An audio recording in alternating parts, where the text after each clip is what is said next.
ദൈവ തിരുനാമം വാഴ്ത്തപ്പെടുമാറാകട്ടെ. നാം സ്വീകരിച്ചു പറയുന്ന അപ്പസ്തോലനും മഹാപുരോഹിതനുമായ യേശു ക്രിസ്തുവിൻ്റെ നിസ്തുല നാമത്തിൽ എഡിഫയിങ് തോട്ട്സിൻ്റെ എല്ലാ മാന്യ ശ്രോതാക്കൾക്കും എൻ്റെ സ്നേഹ വന്ദനം. പിതാവായ ദൈവത്തിങ്കിൽ നിന്നും കർത്താവായ യേശു ക്രിസ്തുവിൽ നിന്നും നിങ്ങൾക്ക് കൃപയും സമാധാനവും ഉണ്ടാകുമാറാകട്ടെ. ഉൽപ്പത്തിയിലെ ഉറവകൾ, സ്പ്രിങ്സ് ഓഫ് ജനസിസ് എന്ന തലക്കെട്ടിൽ ഉൽപ്പത്തി പുസ്തകത്തിൽ നിന്നുള്ള ഒരു വചന പഠന പരമ്പരയുടെ 11ാമത്തെ ഭാഗത്തിലേക്ക് ഏവർക്കും സ്വാഗതം. ഇന്ന് നമ്മുടെ ചിന്താവിഷയം ഉൽപ്പത്തി പുസ്തകം അതിൻ്റെ 3-ാം അധ്യായമാണ്. ഉൽപ്പത്തി പുസ്തകം 3-ാം അധ്യായത്തിലേക്ക് നാം കടന്നു വരുമ്പോൾ ഇവിടുത്തെ പ്രതിപാദ്യ വിഷയം എന്നുള്ളത് ആദമിൻ്റെയും ഹൗവയുടെയും പാപത്തിലേക്കുള്ള വീഴ്ചയാണ്.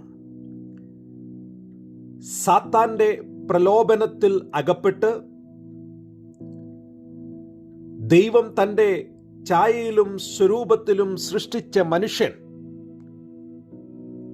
പാപത്തിന് അടിമപ്പെടുന്ന ദയനീയമായ കാഴ്ചയാണ് ദൈവദാസനായ മോശെ 3-ാം അധ്യായത്തിൽ നമുക്കായി രചിച്ച് നൽകിയിരിക്കുന്നത്. ഉൽപ്പത്തി പുസ്തകം 1ഉം 2ഉം അധ്യായങ്ങളിലൂടെ നാം കടന്നു പോകുമ്പോൾ വലിയവനായ ദൈവത്തിൻ്റെ മഹത്വം നമുക്ക് അവിടെ കാണുവാനായിട്ട് കഴിയുകയാണ്. ദൈവം മനുഷ്യനെ സൃഷ്ടിയുടെ മകുടമായി സൃഷ്ടിക്കുന്നു. അവന് ദൈവത്തിൻ്റെ തോട്ടമായിരിക്കുന്ന ഏദൻ തോട്ടത്തിൽ അതിനെ വാഴുവാനും കാക്കുവാനും വേല ചെയ്യുവാനുമായിട്ട് ഏൽപ്പിക്കുന്നു. അങ്ങനെയുള്ള മനുഷ്യൻ സാത്താന്റെ പ്രലോഭനത്തിൽ അകപ്പെട്ട് ദൈവത്തിന് വിരോധമായി പാപം ചെയ്യുന്ന ചരിത്രമാണ് 3-ാം അധ്യായത്തിൽ നമുക്ക് കാണുവാനായിട്ട് കഴിയുന്നത്. അനേക കാര്യങ്ങൾ ഇവിടെ നമുക്ക് കാണുവാനായിട്ട് കഴിയുമെങ്കിലും ചില പ്രത്യേക വിഷയങ്ങൾ ഇന്ന് നിങ്ങളോട് ഒരുമിച്ച് ചിന്തിക്കുവാൻ കർത്താവിൽ ശരണപ്പെടുകയാണ്. ഉൽപ്പത്തി പുസ്തകം 3-ാം അധ്യായം വായിക്കുമ്പോൾ നമുക്കുണ്ടാകുന്ന ആദ്യത്തെ ചോദ്യങ്ങളിൽ ഒന്നാണ്, സാത്താൻ പാമ്പിന്റെ രൂപത്തിൽ വന്ന് ഹവ്വയെ പരീക്ഷിച്ചോ അതോ സാത്താൻ പാമ്പിനെ ഉപയോഗിച്ച് ഹവ്വയെ പ്രലോഭിച്ചോ? അത് നാം ഒന്ന് പ്രത്യേകമായിട്ട് മനസ്സിലാക്കേണ്ടത് ആവശ്യമാണ്. Did Satan came in the form of a serpent or he influenced the serpent? ഇവിടെ 3-ാം അധ്യായം വായിക്കുമ്പോൾ ഒരു കാര്യം വളരെ വ്യക്തമാണ്. എന്ന് പറഞ്ഞാൽ സാത്താൻ പാമ്പിന്റെ രൂപത്തിലല്ല വന്നത്, മറിച്ച് ദൈവ സൃഷ്ടിയായിരിക്കുന്ന പാമ്പിനെ സാത്താൻ ഉപയോഗിക്കുന്ന ചിത്രമാണ് നമുക്ക് 3-ാം അധ്യായത്തിൽ കാണുവാനായിട്ട് കഴിയുന്നത്. അല്ലെങ്കിൽ ആദമും ഹൗവയും പാപം ചെയ്യുന്നതിന് മുൻപായിട്ട് ദൈവ സൃഷ്ടിയായിരിക്കുന്ന പാമ്പാണ് പാപം ചെയ്തത്. സാത്താന് അടിമപ്പെടുവാൻ, സാത്താനാൽ ഉപയോഗിക്കപ്പെടുവാൻ പാമ്പിന് ഇടയായി. അത് ഞാൻ വെറുതെ പറഞ്ഞതല്ല. 14-ാം വാക്യത്തിലേക്ക് 3-ാം അധ്യായം അതിന്റെ 14-ാം വാക്യത്തിലേക്ക് കടന്നു വരുമ്പോൾ യഹോവയായ ദൈവം പാമ്പിനോട് കൽപ്പിച്ചത്, നീ ഇത് ചെയ്യുക കൊണ്ട് എല്ലാ കന്നുകാലികളിലും എല്ലാ കാട്ടുമൃഗങ്ങളിലും വെച്ച് നീ ശപിക്കപ്പെട്ടിരിക്കുന്നു. ഇവിടെ ദൈവം പാമ്പിനെ ശപിക്കുന്ന വലിയ ചിത്രമാണ് നമുക്ക് കാണുവാനായിട്ട് കഴിയുന്നത്. നീതിമാനായ ദൈവം, സർവജ്ഞാനിയായിരിക്കുന്ന ദൈവം സാത്താൻ പാമ്പിന്റെ രൂപത്തിൽ കേവലം വന്നിരുന്നുവെങ്കിൽ ഒരിക്കലും അതിന് പാമ്പിനെ ശപിക്കുകയില്ലായിരുന്നു. അതുകൊണ്ട് തന്നെ നമുക്ക് ദൈവം ആദ്യത്തെ ശാപം പാമ്പിന്റെ മുകളിൽ വരുത്തുന്നത് കൊണ്ട് തന്നെ വളരെ വ്യക്തമായി നമുക്ക് മനസ്സിലാക്കുവാനായിട്ട് കഴിയുന്ന കാര്യം എന്നുള്ളത്, സാത്താൻ പാമ്പിനെ ഉപയോഗിക്കുകയായിരുന്നു. മത്തായി സുവിശേഷം 16-ാം അധ്യായത്തിലേക്ക് വരുമ്പോൾ അവിടെയും ഇതേ ചിത്രം തന്നെ നമുക്ക് കാണുവാൻ കഴിയുന്നു. കർത്താവായ യേശുക്രിസ്തു തന്റെ മരണത്തെക്കുറിച്ച് പ്രവചിച്ചപ്പോൾ പത്രോസ് അതിന് തടങ്ങലായി തടസ്സമായി നിൽക്കുവാനായിട്ടിടയായി തീർന്നു. ഉടനെ തന്നെ കർത്താവ് പത്രോസിനെ വിളിക്കുന്നത് സാത്താനെ എന്നാണ്.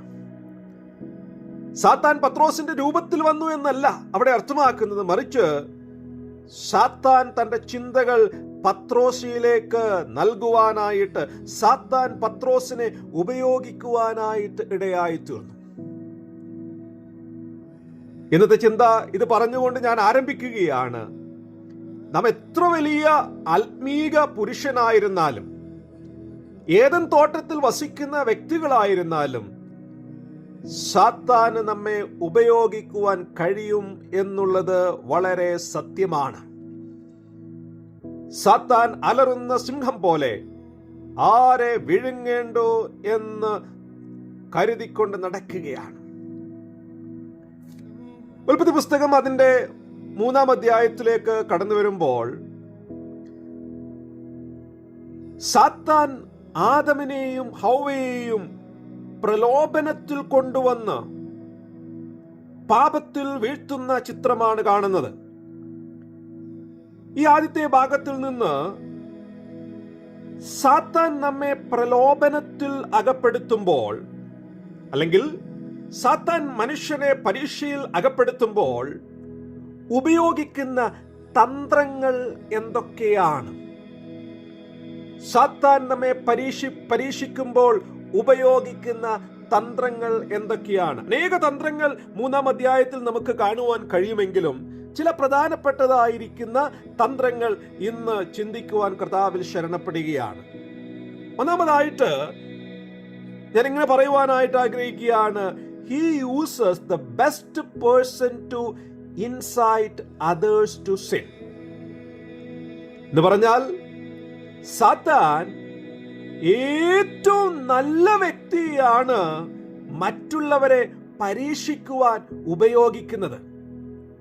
ഇവിടെ നോക്കുക, 1-ാം വാക്യത്തിൽ യഹോവയായ ദൈവം ഉണ്ടാക്കിയ എല്ലാ കാട്ടുജന്തുക്കളെക്കാളും പാമ്പ് കൗശലമേറിയതായിരുന്നു. ആ വാക്ക് നാം മനസ്സിലാക്കേണ്ടത് ആവശ്യമാണ്. ഒരുപക്ഷെ മലയാളത്തിൽ നമ്മുടെ തർജ്ജിമ കൗശലമേറിയതായിരുന്നു എന്ന് പറയുമ്പോൾ അത് ഒരു നെഗറ്റീവായിരിക്കുന്ന ചിന്തയിലേക്ക് നമ്മെ കൊണ്ടെത്തിക്കുവാൻ അതിന് സാധ്യതയുണ്ട്. എന്നാൽ എബ്രായ ഭാഷയിൽ ആ പദത്തിന് ഉപയോഗിച്ചിരിക്കുന്നതായിരിക്കുന്ന വാക്ക് നാം ചിന്തിക്കുമ്പോൾ അതേ പദമാണ്, അതേ റൂട്ട് വാക്കാണ് 2-ാം അധ്യായം 25-ാം വാക്യത്തിലും ഉപയോഗിച്ചിരിക്കുന്നത്. അവിടെ മനുഷ്യനും ഭാര്യയും ഇരുവരും നഗ്നരായിരുന്നു എന്നുള്ള പദത്തിന് ഉപയോഗിച്ചിരിക്കുന്ന എബ്രായ പദവും കൗശലമേറിയതായിരുന്നു എന്ന് 3-ാം അധ്യായം 1-ാം വാക്യത്തിൽ പറഞ്ഞിരിക്കുന്ന വാക്കിന് ഉപയോഗിച്ചിരിക്കുന്ന എബ്രായ പദത്തിന്റെയും റൂട്ട് വേർഡ് ഒന്ന് തന്നെയാണ്, അടിസ്ഥാന വാക്ക് ഒന്ന് തന്നെയാണ്. എന്താണ് അതിന്റെ അർത്ഥം? 2-ാം അധ്യായം 25-ാം വാക്യത്തിൽ മനുഷ്യനും ഭാര്യയും ഇരുവരും നഗ്നരായിരുന്നു എന്ന് പറയുമ്പോൾ കേവലം ഭൗമികമായിരിക്കുന്ന ശാരീരികമായിരിക്കുന്ന കാര്യത്തിൽ അപ്പുറമായിട്ട് ആദമിനും ഹവ്വയ്ക്കും തമ്മിൽ ഒരു മറ ഉണ്ടായിരുന്നില്ല എന്ന് പറഞ്ഞാൽ അവർക്കെല്ലാം രണ്ടുപേർക്കും ഒരുപോലെ കരുതിയിരുന്നവരായിരുന്നു. അതേ വാക്കാണ് പാമ്പിനെ കുറിച്ച് ഇവിടെ എഴുതിയിരിക്കുന്നത്. എല്ലാ കാട്ടു ജന്തുക്കളെക്കാളും പാമ്പ് കൗശലമേറിയതായിരുന്നു എന്ന് പറഞ്ഞാൽ the serpent was crafty. അതാണ് ഇംഗ്ലീഷിൽ ഉപയോഗിച്ചിരിക്കുന്നത്. വളരെ ക്രാഫ്റ്റി ആയിരിക്കുന്ന, മറ്റുള്ളവരോട് ഇടപെടുവാനായിട്ട്, മറ്റുള്ളവരോട് സംസാരിക്കുവാനായിട്ട്, മറ്റുള്ളവരെ ഇൻഫ്ലുവൻസ് ചെയ്യുവാനായിട്ട് കഴിവുള്ള ദൈവത്തിന്റെ സൃഷ്ടിയിലെ മനോഹരമായിരുന്ന ഒരു ജന്തുവായിരുന്നു പാമ്പ്. എന്നാൽ വളരെ സങ്കടകരമായിരിക്കുന്ന കാഴ്ചയാണ്, അതേ പാമ്പിനെ തന്നെ സാത്താൻ ഇവിടെ ഉപയോഗിക്കുകയാണ്. ദൈവം ഏറ്റവും മനോഹരമായിട്ട്, ഏറ്റവും കൗശലമേറിയതായിട്ട് കാട്ടുജന്തുക്കളുടെ ഇടയിൽ സൃഷ്ടിച്ചതായിരിക്കുന്ന പാമ്പിനെയാണ് ആദമിനെയും ഹവ്വയെയും പരീക്ഷിക്കുവാനായിട്ട് ഇവിടെ സാത്താൻ ഉപയോഗിക്കുന്നത്. പ്രിയമുള്ളവരെ, നമ്മുടെ ജീവിതത്തിലും ഇങ്ങനെയാണ് സാത്താന്റെ പ്രലോഭനങ്ങൾ. നമ്മളെ ഇൻഫ്ലുവൻസ് ചെയ്യുവാനായിട്ട്, നമ്മളെ സ്വാധീനിക്കുവാനായിട്ട് കഴിവുള്ള വ്യക്തിയാണ് സാത്താൻ എപ്പോഴും ഉപയോഗിക്കുന്നത്. അതൊരു പക്ഷേ നമ്മുടെ ജോലി ചെയ്യുന്ന സ്ഥാപനത്തിലെ മാനേജറായിരിക്കാം, ഓണറായിരിക്കാം, അല്ലെങ്കിൽ നമ്മുടേതായിരിക്കുന്ന ജീവിതങ്ങളിൽ നമ്മെ ഇൻഫ്ലുവൻസ് ചെയ്യുവാൻ കഴിവുള്ളതായിരിക്കുന്ന ഏതെങ്കിലും വ്യക്തികളായിരിക്കാം. സാത്താൻ അവരെ നമ്മെ പാപത്തിൽ വീഴ്ത്തുവാനായി ഉപയോഗിക്കുന്നു. സാത്താന്റെ രണ്ടാമത്തെ തന്ത്രം നമുക്കിവിടെ കാണുവാനായിട്ട് കഴിയുന്നത്, he makes us to incorporate our intuitions into God's command. ദൈവം നമുക്ക് നൽകിയിട്ടുള്ള കൽപ്പനകളോട് നമ്മുടെ ചിന്തകളും ചേർക്കുവാനായി സാത്താൻ നമ്മെ പ്രേരിപ്പിക്കുന്നു. ഇവിടെ നോക്കുക, സ്ത്രീ പാമ്പിനോട് പറയുന്ന ഉത്തരം നോക്കുക.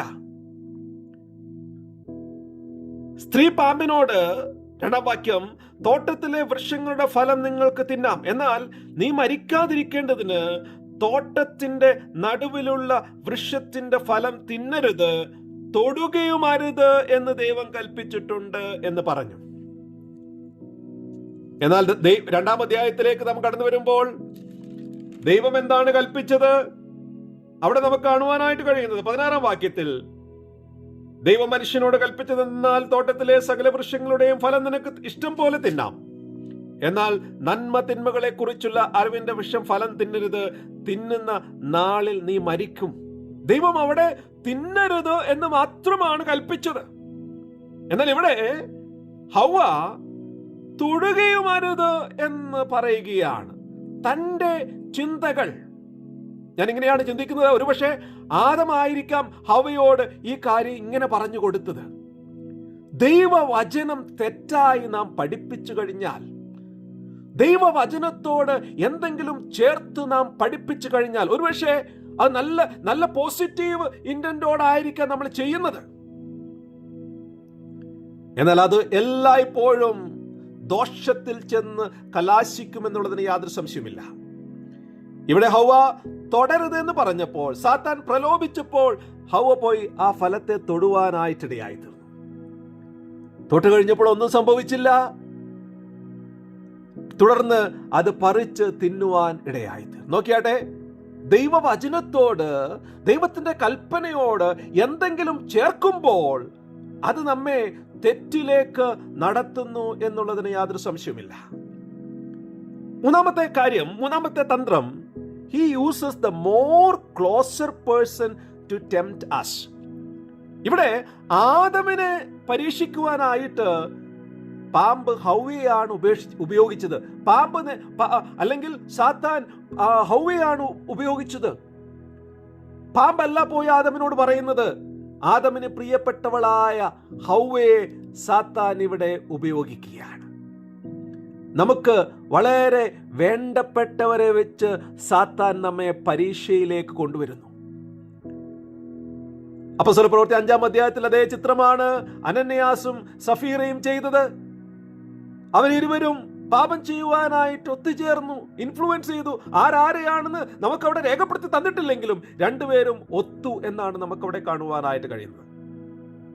പാപം ചെയ്യുവാനായി സാത്താൻ നമുക്ക് ഏറ്റവും വേണ്ടപ്പെട്ടവരെ ഉപയോഗിക്കുന്നു എന്ന് നമുക്ക് കാണുവാനായിട്ട് കഴിയുകയാണ്.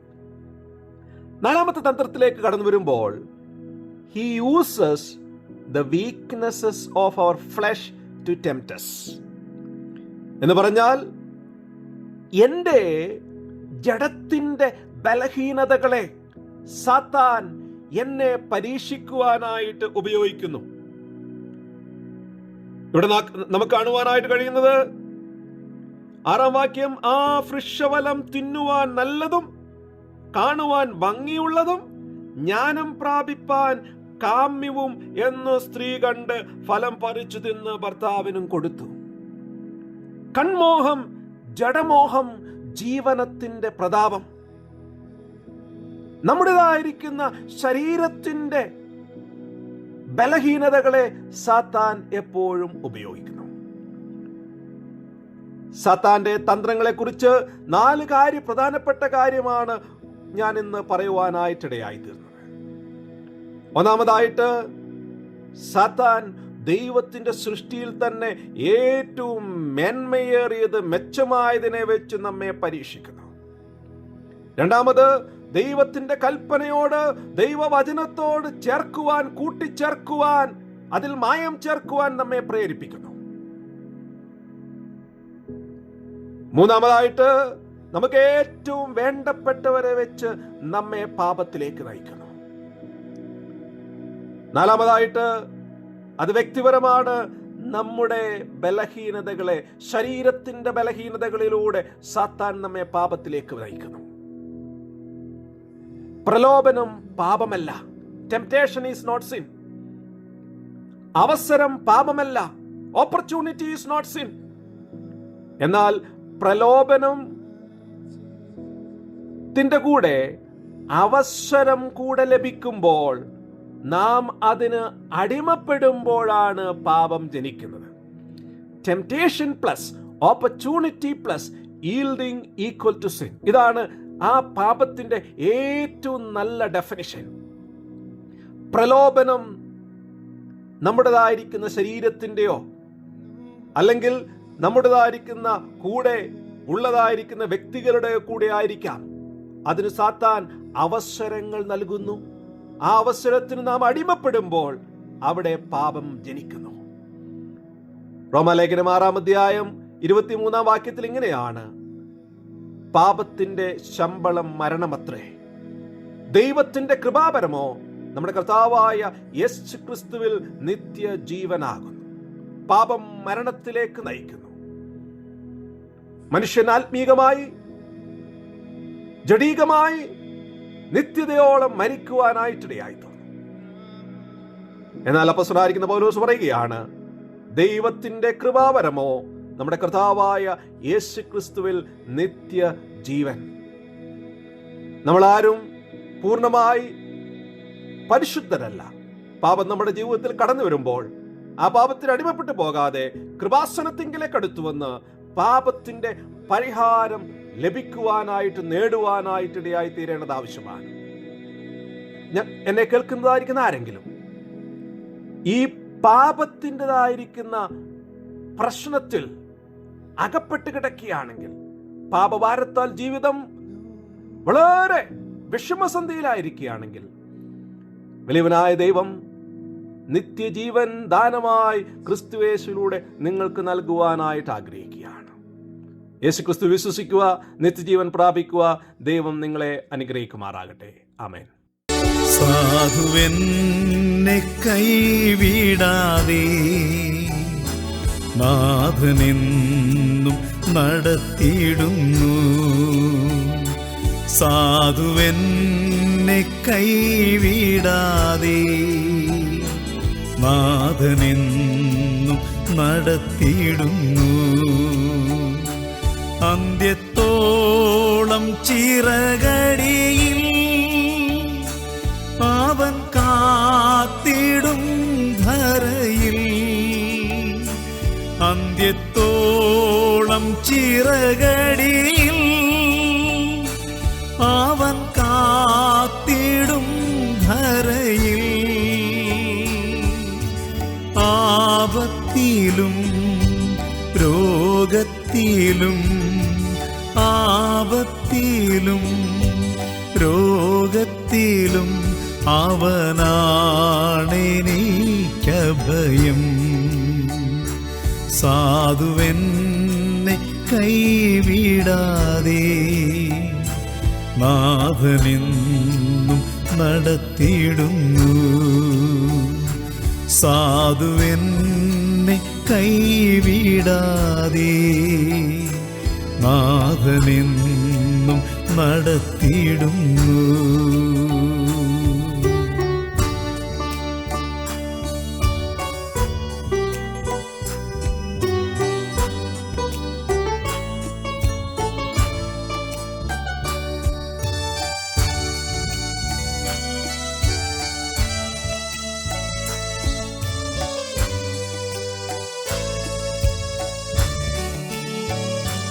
കണ്ണുനീരിൻ താഴ്വരയിൽ കരയുന്ന വേളകളിൽ,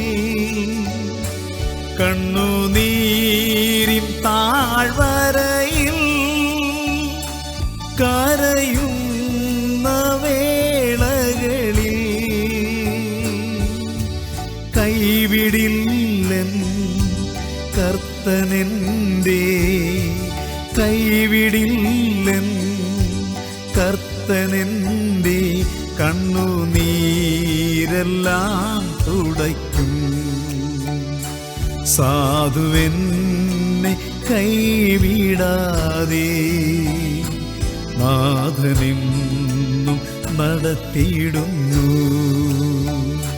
സാധുവെന്നെ കൈവിടാതെ നാഥനെന്നും നടത്തിയിടുന്നു.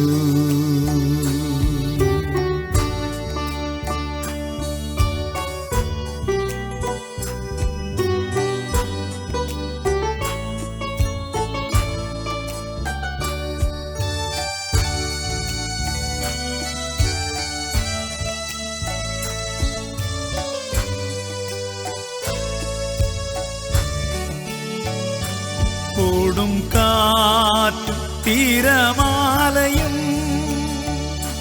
പടകിൽ വന്നാഞ്ഞടിക്കും. കൊടും കാറ്റും തിരമാലയും പടകിൽ വന്നാഞ്ഞടിക്കും.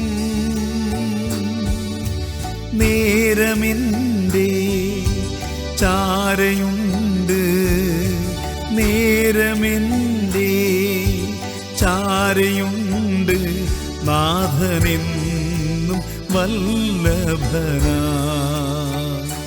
സാധുവെന്നെ കൈവിടാതെ നാഥനെന്നും നടത്തിയിടുന്നു. സാധുവെന്നെ കൈവിടാതെ നാഥനെന്നും നടത്തിയിടുന്നു.